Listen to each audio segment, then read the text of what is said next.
नवरात्रि के तीसरे दिन देवी के तृतीय स्वरूप माँ चंद्रघंटा की पूजा की जाती है।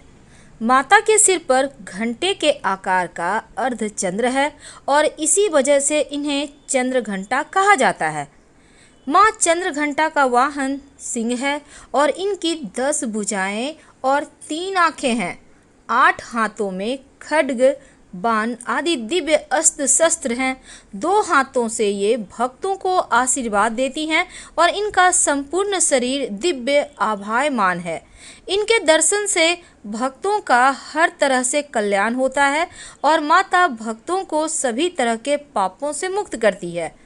इनकी पूजा करने से बल और यश में बढ़ोतरी होती है। स्वर में दिव्य अलौकिक मधुरता आती है और देवी की घंटे से प्रचंड ध्वनि से भयानक राक्षस आदि भय खाते हैं। तो नवरात्रि का तीसरा दिन भय से मुक्ति के लिए, अपार साहस प्राप्त करने के लिए उपासना के विधान है। इस दिन माँ के चंद्रघंटा स्वरूप की उपासना की जाती है और इनकी मुद्रा युद्ध की मुद्रा है। माँ चंद्रघंटा तंभ साधना में मणिपुर चक्र को नियंत्रित करती हैं और ज्योतिष में इनका संबंध मंगल नामक ग्रह से है। माँ चंद्रघंटा की आराधना कैसे करेंगे? देखिए, माँ चंद्रघंटा जिनके माथे पर घंटे के आकार का एक चंद्र होता है और इनकी पूजा करने से असीम शांति आती है, परिवार का कल्याण होता है।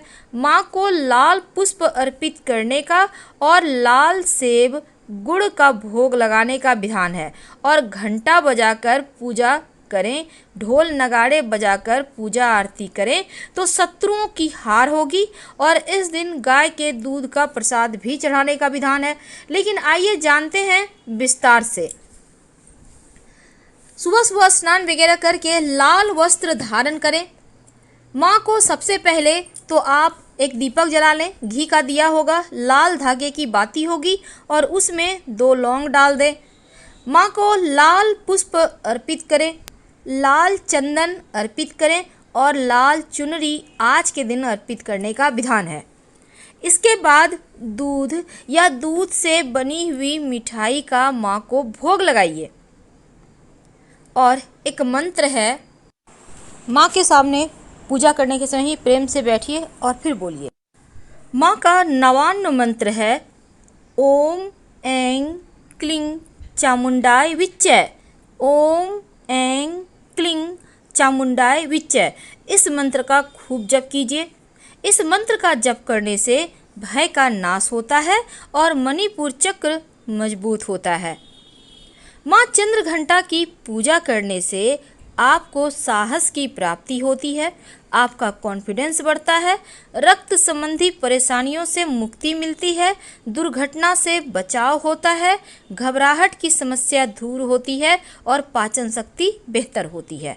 यानी मंगल संबंधी जितनी भी परेशानी है माँ की आराधना करने से वो दूर हो जाती है।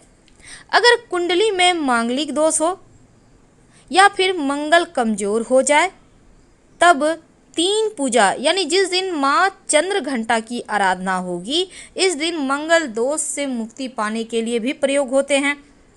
इस दिन आप मंगल दोष को दूर करने या कमजोर मंगल को बेहतर करने के लिए आप तीसरे नवरात्रे के दिन एक मंत्र का 108 बार जप करें तो राहत मिलेगी और वो मंत्र होगा ओम अंग अंगारकाय नमः, ओम अंग अंगारकाय नमः। इस मंत्र का 108 बार जप कीजिए तो बढ़िया है। अब अगर आप मान लेते हैं वैवाहिक जीवन में बहुत समस्या है, तब मंगल दोष के कारण वैवाहिक जीवन में समस्या आती है। आपको अगर लगे कि ऐसा कुछ हो रहा है, तालमेल का अभाव है, तब इस दिन हनुमान जी के मंदिर में जाएं। एक पीतल का घंटा हनुमान जी के मंदिर में अर्पित करें। घंटा का वहाँ पर आप बांधने का रहता है, वहाँ पर अर्पित कर दें या फिर आप छोटा अर्पित करते हैं तो वहाँ पे रख दें हनुमान जी के मंदिर में। ये घंटा हनुमान जी के मंदिर में रखने से वैवाहिक जीवन की समस्या दूर हो जाएगी।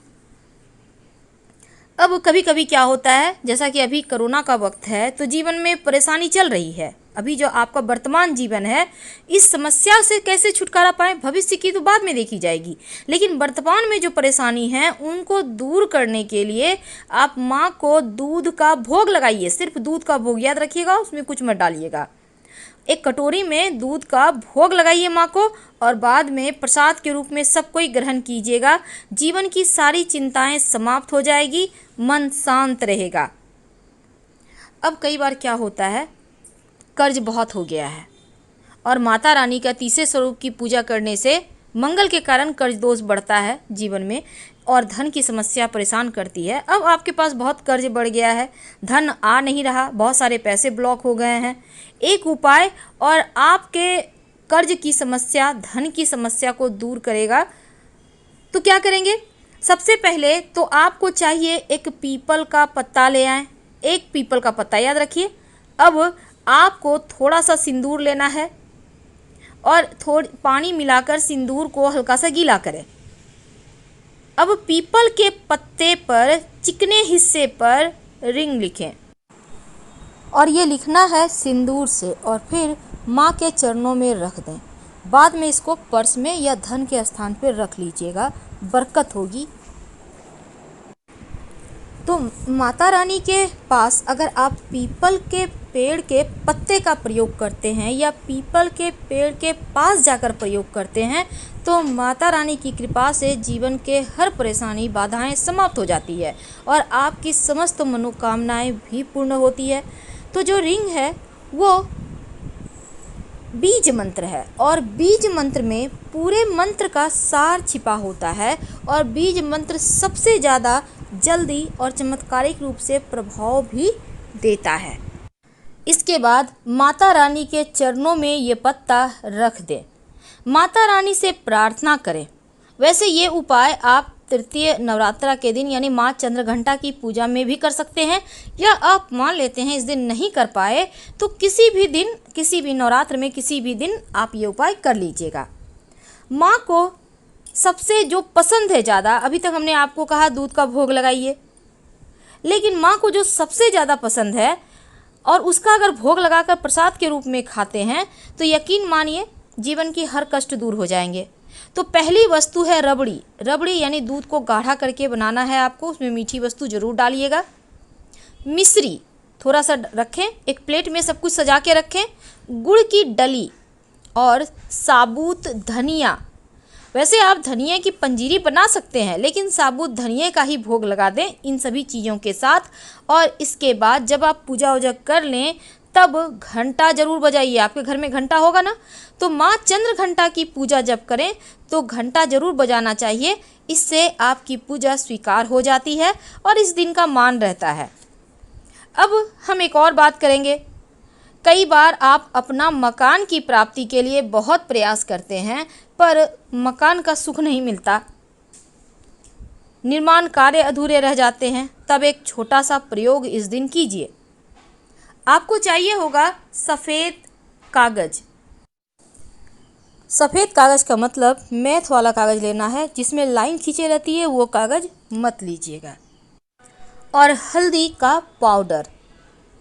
अब इस सफ़ेद कागज़ पर हल्दी के पाउडर से, यानी पाउडर को आप गीला कर लें थोड़ा सा, अपना नाम लिखिए, अपनी जन्म की तिथि लिखिए और दूर्वा की सहायता से थोड़ा सा गंगा जल इस कागज़ पर जहाँ पर आपने अपना नाम, जन्म तिथि लिखा है, वहाँ पर छिड़क दें। फिर कागज़ को 2 बार मोड़कर या एक ही बार मोड़कर आप भगवान से प्रार्थना करें, लंबी सांस छोड़ें और फिर माँ के चरणों में या मूर्ति तस्वीर के नीचे वहाँ पर साइड में रख दें। माँ से प्रार्थना करें, शीघ्र ही अपना घर का सपना पूरा होगा और आप माँ ने चाहा तो अगले नवरात्र तक अपने घर में रहकर माता रानी की पूजा करेंगे। तो आज हमने आपके साथ शेयर की माता रानी के सबसे प्रिय मंत्र, नवान्न मंत्र, मंगल को बेहतर करने के तमाम प्रयोग। सबसे अंत में एक छोटा सा प्रयोग, पीपल के नीचे 1 लोटा जल जरूर डालना है, लेकिन जल में 1 चम्मच दूध, 1 चुटकी अक्षत यानी चावल, थोड़ी सी मिश्री और 1 चुटकी काला तिल डाल लें लोटे में और लेकर जाइए पीपल के नीचे अर्पित कर दें। ओम नमो भगवते वासुदेवाय का जितना ज़्यादा जप कर सकें वो उत्तम होगा। और उसके बाद आपको पीपल के पेड़ के नीचे गिरे हुए पत्ते एक अच्छा सा देखकर चुनकर ले आएं, फिर उसी को धोकर आप तमाम क्रिया कीजिए तो आपके लिए उत्तम होगा। तो हम आपसे विदा लेते हैं। पीपल में जल जरूर अर्पित करें और पीपल के पत्ते का भी प्रयोग करें। तो हम आपसे विदा लेते हैं। जानकारी कैसी लगी ज़रूर बताइएगा। अगर पसंद आए तब लाइक कीजिए वीडियो को, चैनल को सब्सक्राइब कीजिए, अपनों से शेयर कीजिए और कमेंट में हर हर महादेव जरूर लिखिएगा। धन्यवाद।